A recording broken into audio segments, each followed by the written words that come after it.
부활주일입니다. 오늘 말씀은 요한복음 20장 1절부터 10절까지 말씀입니다. 안식일 다음날 이른 새벽의 일이었다. 아직 어두울 때에 막달라 여자 마리아가 무덤에 가보니 무덤을 막았던 돌이 이미 치워져 있었다. 그래서 그 여자는 다름질하여 시몬 베드로와 예수께서 사랑하시던 다른 제자들에게 가서 누군가 주님을 무덤에서 꺼내갔습니다. 어디에다 모셨는지 모르겠습니다 하고 알려주었다. 이 말을 듣고 베드로와 다른 제자는 곧 떠나 무덤으로 향하였다. 두 사람이 같이 다름질쳐 갔지만 다른 제자가 베드로보다 더 빨리 달려가 먼저 무덤에 다다랐다. 그는 몸을 굽혀 수의가 흩어져 있는 것을 보았으나 안에 들어가지는 않았다. 곧 뒤따라온 시몬 베드로가 무덤 안에 들어가 그도 역시 수의가 흩어져 있는 것을 보았는데 예수의 머리를 삼았던 수건은 수위와 함께 흩어져 있지 않고 따로 한 곳에 잘 개켜져 있었다. 그제야 무덤에 먼저 다다른 다른 제자들도 들어가 보고 믿었다. 그들은 그때까지도 예수께서 죽었다가 반드시 살아나실 것이라는 것을 성서의 말씀을 깨닫지 못하고 있었던 것이다. 두 제자는 숙소로 다시 돌아갔다. 이 말씀입니다. 근데 부활절이죠. 교회가 가장 크게 축제라고 할까? 행사로 지키는 두 절기가 있다면 하나는 부활절이고 하나는 성탄절이죠. 이 부활절에 대한 이야기를 지난주 고난주간에도 제가 말씀을 드렸지만 이 부활이라는 신앙에 대해서는 조금 한 번 더 우리가 생각해 볼 여지가 있다. 우리가 지금 부활이라고 생각하면 이렇게 성서가 기록한 것처럼 혹은 교회에서 그동안 쭉 설교를 들어온 것처럼 죽은 사람이 다시 살아나는 것, 육체를 가지고 살아나는 것, 이것을 부활이라고 생각하는 거죠. 그래서 마지막 때에 예수가 오면 죽었던 사람들도 다시 부활하고 잠자고 있었다가 부활하고 이런 표현을 쓴단 말이에요. 그러니까 우리가 성서를 이렇게 잘 읽어보면 정말 우리가 여러 가지 형태의 신앙을 갖고 있는데 고백들이 들어있는데 이것들을 그냥 자기네 임의대로 가져다 썼다는 걸 알 수 있어요. 사람이 죽으면 어떻게 되느냐에 대해서 성서는 여러 가지 이야기를 하고 있단 말이에요. 우리가 흔히 알고 있는 것처럼 죽으면 천당 간다, 지옥 간다는 거는 계시록적 입장에서 본다면 아니에요. 그냥 사람은 죽으면 잠들어 있는 거예요. 어디 가는 게 아니란 말이죠. 그러다가 마지막 때 예수가 오면 다시 살아나서 심판을 받게 된다. 이렇게 묘사하고 있기도 하고 또 어느 구절에서는 에녹처럼 직접 하늘로 데려간다고도 하고 즉 사후세계에 대해서는 시대를 따라 굉장히 다양한 고백들이 있었다는 거예요. 그러면 전반적으로 유대인들의 사후세계는 뭐였냐 하면 사후세계관은 뭐였냐 하면 소멸이에요. 이렇게 잠든 거란 말이에요. 영원히 그냥 잠들어 버린다. 혹은 사라져 버린다고 생각한 거예요. 그러니까 죽은 뒤의 미래는 존재하지 않는 거예요. 사후세계는 존재하지 않는다고 믿었단 말이에요.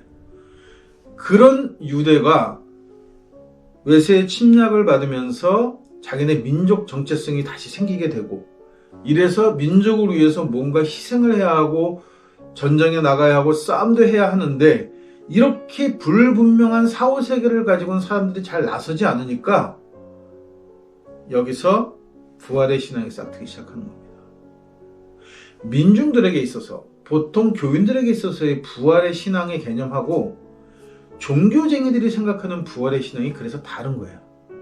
그러니까 교회가 말하는 교류를 위해서 혹은 종교를 위해서 순교를 하게 되면 하나님 곁으로 간다 혹은 모하메드 곁으로 간다는 이슬람의 성전과 같은 이런 개념들은 다 종교쟁이가 만들어내는 거예요. 그렇지 않으면 자기네 종교를 유지시키고 지키기 위해서 기꺼이 희생하지 않는단 말이에요. 사람들이 자기 목숨이 더 소중하기 때문에.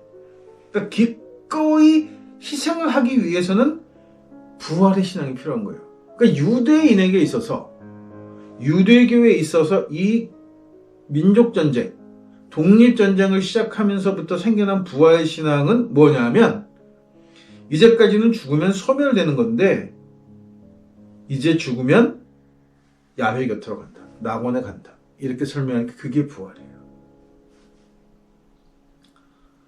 어느 때가 될지는 모르고 그냥 영원히 잠들어서 죽은 것 같이 살아야 되는 게 원래 정상인데, 그게 아니고 이제 믿으면, 이 믿는다는 게 뭐냐면 유대의 민족을 위해서 내가 희생을 하면, 야훼의 계명을 따라 살면 이제는 그렇게 소멸되는 것이 아니고 야훼의 곁으로 간다, 낙원으로 들어갈 수 있다라고 생각하는 것이 부활이었다는 거죠. 그래서 그렇게 부활한 낙원에 살 때 이방인들은 그 낙원에 횃불로 썼다는 거예요. 이게 나무에다 꽂아서 온몸에 불을 붙여서 그 불을 태우는 그 불길로 자기네들의 낙원을 밝혔다고 하니까 이 유대교가 얼마나 편협스럽고 이게 천박한 종교인지 알 수 있는 거예요. 부활도 그렇게 천박한 개념의 부활이란 말이에요. 이거를 바울은 아주 독특한 해석을 하게 됩니다. 예수가 죽었고, 그리고 오늘 결정적인 사건이 이게 뭐냐면 무덤이 비었기 때문에. 우리가 성서를 읽으면서 대부분의 성서들이 이야기들이 거의 다 교회에서 편집됐지만 보통적으로 사람들이 다 인지하고 있는 사건이 있었단 말이에요. 그걸 바꾸면 안 돼요. 그걸 바꾸면 금방 거짓말인 게 들통나니까. 그래서 잘 바꾸지 못하는 뿌리가 되는, 굵은 줄기가 되는 이야기들이 갖고 있는데, 그 몇 가지 이야기 중에 하나가 뭐냐면 예수는 십자가형을 받았다는 거예요. 그리고 또 한 가지가 뭐냐면 그랬는데 예수의 무덤이 비었다 하는 거예요. 제가 가끔 드리는 말씀인데 예수의 죽음은 조금 모호합니다. 원래 십자가형이라는 것이 로마가 제국주의를 펼치면서 식민 지역에서 반항하는 자들을 정치적인 처벌을 하는 거예요. 정치적인 처형을 통해서 십자가에 매달아 놓고 오랜 시간 굶겨 죽이는 형벌이란 말이죠. 그래서 죽은 뒤에도 쉽게 시체를 내려주지 않아요. 그러니까 그냥 그 나무에 매달린 채로, 십자가에 매달린 채로 썩고, 새들이 와서 쪼아먹고 들짐승이 뜯어먹고, 그 길거리에 온통 시 썩는 냄새가 막 진동하고, 이렇게 해서 로마에 저항하려고 하는 의지를 꺾으려고 만든 형벌이 십자가형이라는 거죠. 근데 예수의 죽음은 좀 이상해요. 십자가에 매달리고 하루 만에 죽었다는 거예요. 사람들은 뭐 옆구리를 찔러서 피를 많이, 뭐 그런 일들은 종종 있어 왔던 거예요. 그리고 이제 그 가족들이 너무 오랜 동안 매달려 있으면 괴로워하니까 좀 일찍 죽게 해달라는 의미로 뭐 다리도 꺾고 옆구리도 창으로 푹 찔러서 피도 많이 내게 해서 이렇게 좀 일찍 죽게끔 만드는 거지만, 그렇다고 이렇게 몇 시간 만에 죽는 형벌은 아니에요, 이 형벌이. 그런데 예수는 몇 시간 만에 죽어요. 그리고 아리마대 요셉이라고 하는 무덤을 빌렸던 그 부자죠. 이 어떻게 보면 잘 기록되어 있지 않지만 유대적에서 굉장히 막강한 권력을 행사했던 사람 같아요. 이 사람이 예수의 시체를 내달라고 해요. 또 그걸 순순히 내줘요. 아무리 뒷돈을 찔러도 그렇게 쉬운 문제가 아니란 말이에요, 이 문제가. 그러니까 이거는 굉장히 조직적으로 예수의 죽음은 뭔가가 관련되어 있는 사건이에요. 근데 그 사건이 어떻게 진행됐는지, 무슨 사건이었는지는 성수도 기록되어 있지 않고 기록이 남아있지 않으니까 알 수가 없어요. 우리가 알 수 있는 건 뭐냐면, 그런데 예수의 무덤이 비었다는 거예요. 예수가 사라진 거죠. 그래서 어떤 학자들은 예수가 살아서 다른 지역에 살면서 아이도 낳았다 이런 얘기들도 하고, 뭐 프랑스로 건너갔다 이런 얘기, 여러 가지 이야기 추측들을 해요. 근데 어쨌든 간에 그것도 또 모르는 거예요. 아무도 모르는 거고, 정확한 건 뭐냐면 예수는 로마인들에 의해서 유대인의 왕이라는 죄명, 즉 독립운동가였다는 거예요. 그래서 그 죄명으로 예수는 죽었고, 그 죽은 예수의 무덤은 비었다, 시체를 찾을 수 없었다라고 하는 것이 팩트란 말이에요. 그게 사람들한테 알려진 사실이에요. 그러니까 예수의 제자들은, 특히 이 베드로같이 이렇게 뭔가 한 자리 해먹으려고 했던 놈들은 다 고향에 돌아와서 자기를 하고 있었고, 이 막달라 마리아 같은 정말 예수를 근접해서 따르고 그의 말씀에 깊이 심취했던 공동체들이 있었어요. 그 공동체가 빈 무덤이니까 예수가 어디인지 모르죠. 예수는 자기한테 나타나지 않았고, 그러니까 그 예수의 가르침을 생각하면서 어딘가는 살아계실지도 모른다는 생각을 가지고,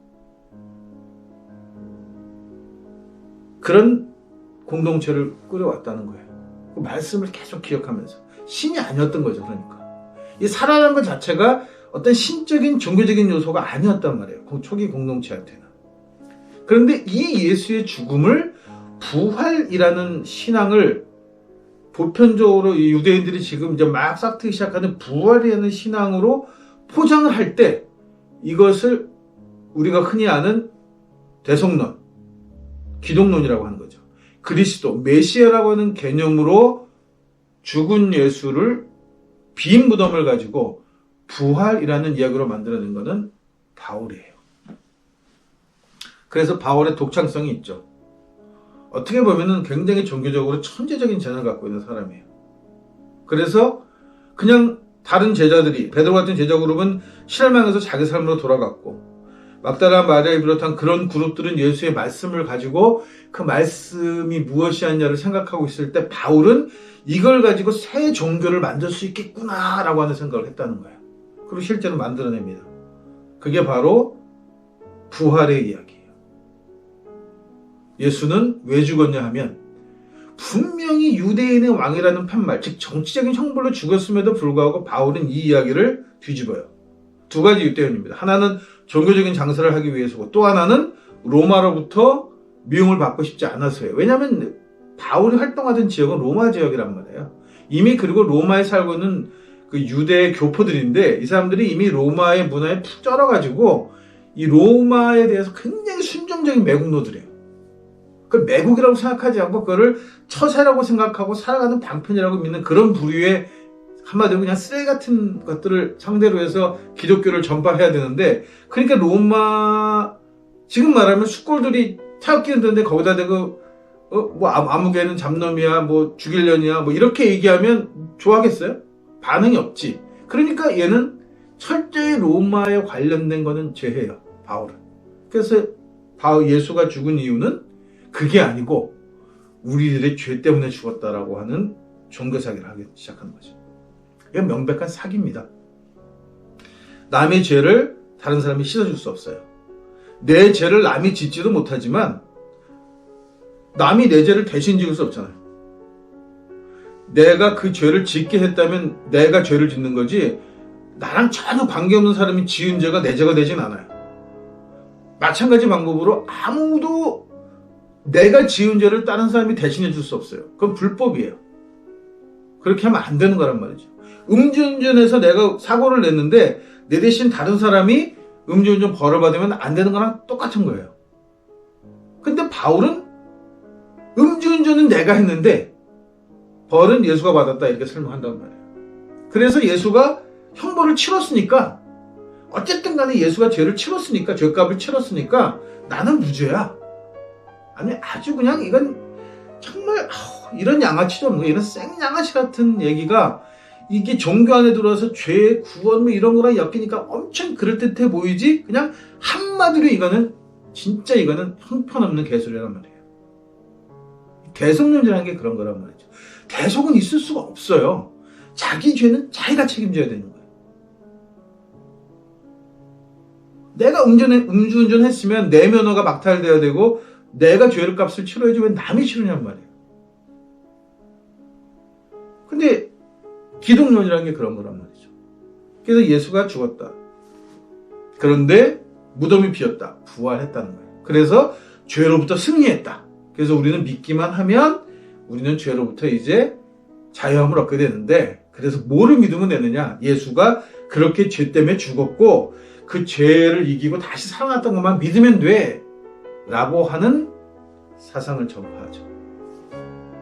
이걸 바울의 굉장히 독창적인 종교적 생각이라고 생각하면 큰 오산이에요. 왜냐하면 이미 바울이 활동하던 시기가, 여기가 헬레니즘 문화권에 들어와 있고, 헬레니즘 문화라는 것은 인도의 문화, 이 중동 지방과 아시아 지역의 문화가 같이 섞여 있다는 얘기고, 이미 시기적으로 이 바울이 활동하던 시기가 불교가 이미 융성할 대로 융성했던 시기였기 때문에, 이미 300년이나 지난 후에이기 때문에 결국은 뭐냐면 이 대승적인 종교관, 이 원인이 와서 꽃이 활짝 피죠. 우리나라 같은 화엄 사상으로 그냥 나무아미탑을 관세음보살이라고만 연부를 하면 우리가 극락갈 수 있다고 하는 그런 개념의 종교 개념이 이미 바울 시대에 편배해 있었다는 거죠. 그거를 가지고 바울은 그냥 예수를 믿기만 하면, 너희가 딴 거 다 필요 없어, 그냥 믿기만 하면 너희가 구원받을 수 있어 라고 이야기합니다. 여기까지만 보면 바울이 대단한 사람이에요. 문제는 이 바울이 교회라는 조직을 만들면서 이 교회 조직을 동일하게 유대교의 성전 시스템과 같은 걸로 가져가요. 헌금하게 만들고 매주 일요일날 모이게 만들고 뭔가 교회를 공동체에서 봉사하게 만들었단 말이죠. 왜? 바울은 자기 생각을 막 전파하게 다니면서 돈이 필요했어요. 여행을 다녀야 하니까. 그 돈을 벌기 위해서는 뭔가 자기를 지원해 줄 수 있는 단체가 필요한데 그 전에는 유대교가 그 돈을 지원해줘서 예수쟁이 잡으러 다니는 걸로 짭짤하게 살았단 말이에요. 근데 이제 유대교 헐락 망하고 나니까 자기를 지원해주는 사람이 없어. 원래 바울이라는 놈이 일하기 싫어하는 놈이에요. 그냥 입만 갖고 나불고로 사는 거를 천직으로 생각하고 그거 맛이 최고로 생각하는 사람인데 이 사람이 갑자기 나를 지원해주는 사람이 없어. 할 일이 없어진 거죠. 바울 같은 인간은 절대 앉아 텐트 안 만듭니다. 그러다 보니까 이 사람은 뭔가 내가 종교적으로 뭔가 후원을 받으면서 일하고 싶은 걸 그러니까 새로운 종교를 만들어내고 교단을 만들고 교회를 만들어서 거기서부터 지원을 받아. 돈 안 올 때마다 그냥 살만한 편지를 써댑니다. 돈 내놓으라고. 그러고는 교회 안에서 이제 서서히 에비온이라고 불리던 진짜 예수쟁이들도 들어가면서 이렇게 서로도 생각이 막 바뀔 때마다 막 거의 발작적으로 지랄을 해요. 편지를 쓰면서. 내가 가르친 거를 잃어버리면 안 된다. 내가 너를 누가 키웠냐? 내가 누구냐? 나는 예수가 직접 부른 사람이야. 부활한 예수가. 베드로 너희는 이미 예수를 버렸던 그 스승을 버린 너희는 쓰레기 같은 제자들이지만 나는 부활한 다음에 예수가 나를 스스로 먼저 찾아와서 나보고 제자가 되달라고 해서 내가 제자가 된 사람이야. 그러니까 나를 본받아야 돼. 이런 아주 그냥 우리가 요새도 보는 어처구니 없는 사이비 종교의 교주 같은 짓을 한 거죠. 그래서 기독교가 연속적으로 이런 류의 사이비 교주들을 탄생시키는 겁니다. 왜? 기독교의 시작이 그렇게 시작했기 때문에. 그리고 자기만 예수를 만나고 끝나요. 자기 제자들도 자기가 만났던 예수들을 만나야 되겠죠. 만약에 성서의 말 그대로 주장대로 예수가 부활한 예수가 직접 자기 제자를 부른다면 지금까지도 제자들은 그렇게 예수가 불러야 해요. 그래야 바울의 얘기가 신빙성이 있는 거예요. 바울만 불렀다고 하면 이거는 사기인 거예요. 바울 자기는 예수를 만났을지 모르지만 이걸 가지고 남에게 장사하니까 그게 사기가 되는 거예요. 사람들이 종교적 신비를 잘 이해 못하는데 종교적 신비라는 건 뭐냐면 신비가 있어요. 종교 안에. 신과 나와 만나는 밀접한 뭔가도 있죠. 그거는 개인적인 거예요. 이걸 가지고 이걸 보편적인 일로 만들어서 하면 안 돼요. 그러니까 지금 형태가 뭐냐 하면 바울이 예수를 만나서 예수가 성령을 통해서 사람들에게 자기 영감을 주고 자기 일을 한다, 교회 일을 한다 라고 하는 것을 가진 그거를 믿는 거란 말이에요. 그걸. 그런 일이 반복돼야 되는 반복이 돼서 예수가 제자를 부르고 또 그 다음번 제자를 또 부르고 선택하고 이렇게 하면서 종교가 발전되는 게 아니고 그렇게 했다는 것을 믿는 거란 말이에요. 이게 얼마나 웃기는 거냔 말이죠. 그래서 제가 딱 잘라 얘기하지만 기독교에는 신이 없어요. 모세는 사막에 그 거짓대들을 간도떼들을 모아서 한 민족을 만들고 그 이집트부터 뭔가 권력을 잡고 싶어 했던 이 욕망 덩어리인 모세는 패거리를 먹고 우두머리 짓을 하면서 야 이걸 한데 모으려면 인간적으로는 힘들어. 내가 파라오를 보니까 파라오도 신을 등에 업고 자기가 신이라고 하니까 먹어주는 것 같아. 이래서 만들어낸 게 돌판쇼 야훼라고 하는 신을 만들어내는 거죠. 신의 산에서. 그리고 그걸 민족신을 만들어서 그걸로 유대교라는 장사를 해먹었고 바울은 빈 무덤, 오늘 이 부활절 아침에 일어났던 빈 무덤의 사건을 가지고 이것을 부활이라고 하는 대속론, 기독론이라고 하는 이 교리를 만들어서 예수를 포장한 거죠. 그리고 십자가에 매달아 놓고 예수는 영원히 사람들과 교통할 수 없습니다. 왜냐하면 예수는 신이 아니기 때문에. 그러면 그동안 교회 안에서 예수를 보았다는 건 뭘까요?